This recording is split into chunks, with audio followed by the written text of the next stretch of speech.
What I've learned is that if you want to inspire action, you need to change your story.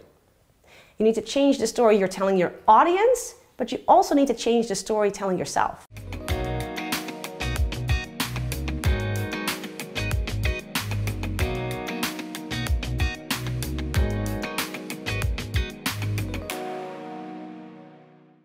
Welcome to In the Spotlight. Today my guest is Marieke van Dijk. Marieke is an executive advisor and a message architect. And she's going to share with us today the 2 key reasons why people will not listen to your presentation or will not remember any of the key messages you've shared. Welcome, Marieke. Thanks, Suze.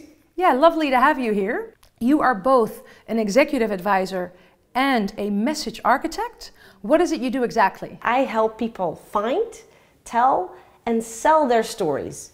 And that can be your personal story to brand yourself professionally, maybe if you're an entrepreneur. And I also teach compelling communication strategies to organizations so they can have way more impact on their clients. Sounds good. What kind of people do you work with?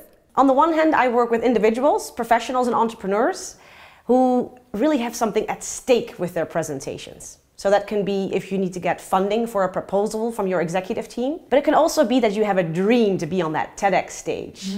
On the other hand, I also work with organizations to help them craft compelling messages to have more impact on their clients. Can you give an example? Yeah, for instance, I work with leaders who've been asked to communicate the corporate strategy to their teams, and they have a difficult time staying away from big corporate words and translating the message into something that will resonate with their teams. Or I work with teams of experts and sales professionals who have developed a new solution to the problems that their clients have, but they don't have a good and compelling way of messaging that to their clients. And how do you help your clients creating a successful story and presentation that does work? Well, I help them by changing their starting point. Because most often when people design a presentation, you know where they start? They open up their laptops, click on PowerPoint, and start working. Or even worse, they find in their email a presentation from someone else and start building onto that one, right? Colleague Bob's PowerPoint, let's edit that. Exactly, right? And that's the wrong place to start. Why is it such a bad idea to start there? Because it boxes you in and you will lose your key idea and your main message that way. You need to start in a different place. Before you even open that PowerPoint, you need to ask yourself, why is it that I'm giving this presentation? And often that is to ignite change, to influence someone, or to inspire action. Yeah, to inspire action is what a lot of people want. But that's easier said than done. How do we do this? By changing your story. After having given hundreds of presentations worldwide and have worked with dozens of people crafting their stories, what I've learned is that if you want to inspire action, you need to change your story. You need to change the story you're telling your audience, but you also need to change the story telling yourself. I like that. Why is it so important we change our stories? Well, because people mistakenly believe that you are either good at presenting or you're not. And that's just not true. Presenting and communication in general is a science. Great communication is governed by rules. And if you don't know what those rules are, you won't know when you're breaking them. End result, the audience is not following your key ideas. They won't be able to retell your story. They get bored, start looking at their watches, at their phones. We've all been there. We know what it feels like, right? When you lose your audience. And that's where I come in. For over a decade now, I've studied this science, using principles from psychology and how the brain processes information to teach my clients how to deliver their key messages with way more impact. And today you're going to share with us how we can deliver our message and presentation with way more impact, right? Exactly. I have 2 key strategies for you, and maybe I'll throw in a few bonus tips as well. Cool. Let's start with strategy number 1. What's the #1 reason why your presentation or message doesn't land with your audience, or why people will end up looking at their phones or will not remember anything? Because you're trying to convey way too much information. What you see in a lot of presentations is that people put in everything they know about a topic. They don't want to leave anything out, maybe because we feel insecure, but the problem is that's not how your brain works. And if there's too much information, I simply cannot remember what you're telling me. And my brain will start looking for themes and patterns. So if you don't limit the amount of ideas you put in your story, or if you put them in the wrong order, my brain will start to look for those themes on its own. And that story might be a different one from the one that you want me to remember. Can you give an example? Yes, this happens a lot with technical presentations, when there's a lot of data and information that needs to be processed. And these scientists love to put in every single detail they know into the presentations. But again, I cannot process all that information. And what happens is audiences get bored, and then when they leave that presentation, and you might meet someone in the hallway and they ask, hey, what was that presentation about? Nobody knows. They have no clue. They won't be able to retell your story, and that's a problem. Yeah, I think that's a problem a lot of people have. I know it too. I'm so passionate about what I do. I want to put in everything as a speaker. But how do we do this differently so people will remember what I shared? Yeah, so if you want to inspire action, and if you want to make sure that you can retell my story, you need to land a small number of big ideas. And what do you mean by that? You need to decide what is the key message you want to get across. For example, the first question I always ask my clients is, what is your presentation about? Simple question, right? Yeah. But it's amazing how often it's impossible for people to give me an answer in 1 or 2 sentences, that is. They talk for 30 minutes and don't get to the point. And I'm like, well, I get it, right? You are excited about your topic. You love it. But does your audience? I might not. So what is your message? What are the key small number of big ideas that you want to land with your audience? Okay, so that is the question to ask yourself before anything else. Absolutely, and that's where I come in. Because if you have no clue, for me it's a lot easier, since I'm not an expert on your topic most of the time, to discern what is important and what's not. Yeah, because you have that helicopter view. Exactly. Have you always been brilliant at this yourself? No, I wish. That actually brings me back to a moment in Missouri, United States. I was, I think, about 28. Freshly minted, new PhD, ready to give a research presentation on succession management.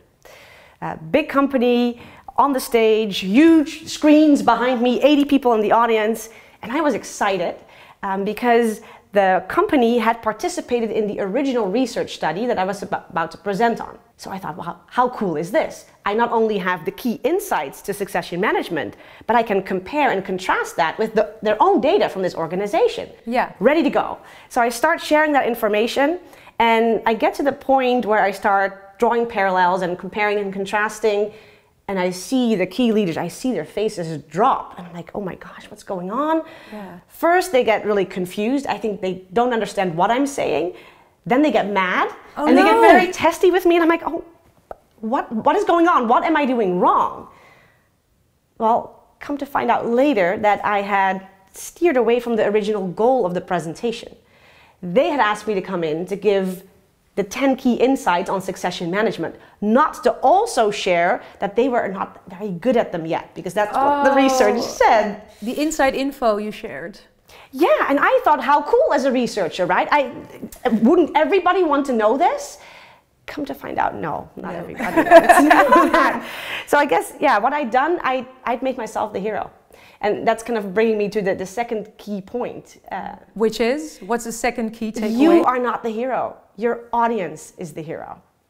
So that's a second mistake you see a lot of people making. Yeah, in a lot of presentations, the presenter is way too sender-oriented. Kind of like I was on that stage in Missouri, right? And we just think we want to show how much we know, the important messages we want to share. Yeah. But is that what your audience needs? Really put yourself in your audience's shoes, or on that chair, for instance. What are the key messages you really want me to take away? And then also, what do you expect from me? Why am I there? So what's your tip? How do we do this differently? By really putting yourself in your audience's shoes. If I'm sitting in the audience, I need to understand what do I really need to understand about your story? And why am I here? Why am I sitting in the audience? What is in it for me? So before you even start designing your PowerPoint slides, first think, what do you want your audience to say, to think, to feel, and to do after you're done? Can you give an example? I do have an example on how not to do this. And you'll see it in most sales presentations. Because I can predict for most of those slide decks what will be on slide number 4. And what will be on slide number 4?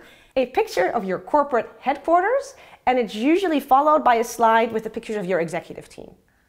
And that's a no-go. It's a no-go. I don't care how beautiful your corporate headquarters are. I want to know, can you help me, and how can you help me?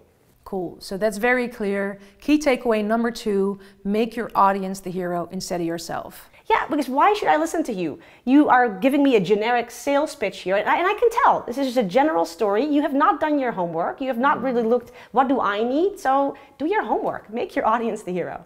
So you just said, I might have some bonus tips. You just shared 2 amazing tips with us. Can you throw in a little extra tip? One thing I would like to address is the assumption that the best presentations and stories are spontaneous and not scripted. A good example of that is Steve Jobs. People always rave about his presentations. Well, if you think that he just does that off the cuff just like this, think again. Those presentations have been rehearsed and rehearsed for hours and hours, making sure every point lands exactly where it needs to with the audience. Another example is the I Have a Dream speech from Martin Luther King. Hours of preparation there as well. It's just a misconception that great presentations don't require a lot of preparation. So do you think that we should always then script out our presentations? No. Whether you script 100% or not really depends on the goal of your presentation. Now, if you want to be on that TEDx stage, I would say script 100% of what you're going to be saying. Why? Well, because the thought process that you go through when writing everything out, that's what you need to find the nuance in your story, and that's what you need to find that idea worth spreading. And that's what you're doing with TED, right? That's an example of when we should script our presentation. Do you have an example of when not to script? Well, when you're in a boardroom presentation, for instance, with a small team, I don't say script that 100% because oftentimes you then don't get the full time. So you don't maybe get 15 minutes and you were promised 30. And if you have scripted everything out, you might not be flexible enough to condense your presentation and you'll be lost. So I wouldn't recommend it in that situation.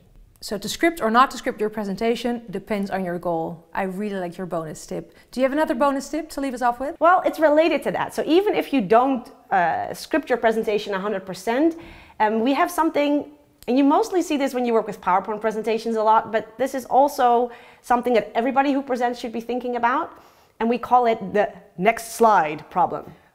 You know that? I know. So when you're presenting and you're like, oh, shoot. What's my next slide? Next slide. Next slide. Yeah, and exactly. And then you see people look back to kind of read on the screen what's everybody's looking at the slide, not at you. Yeah, and then they're surprised themselves with what's on the screen because they kind of forgot. So the next slide problem is very real. Now, the struggle is real. The struggle is real. Like, now there's a fix, and the fix is script your opening and your transition.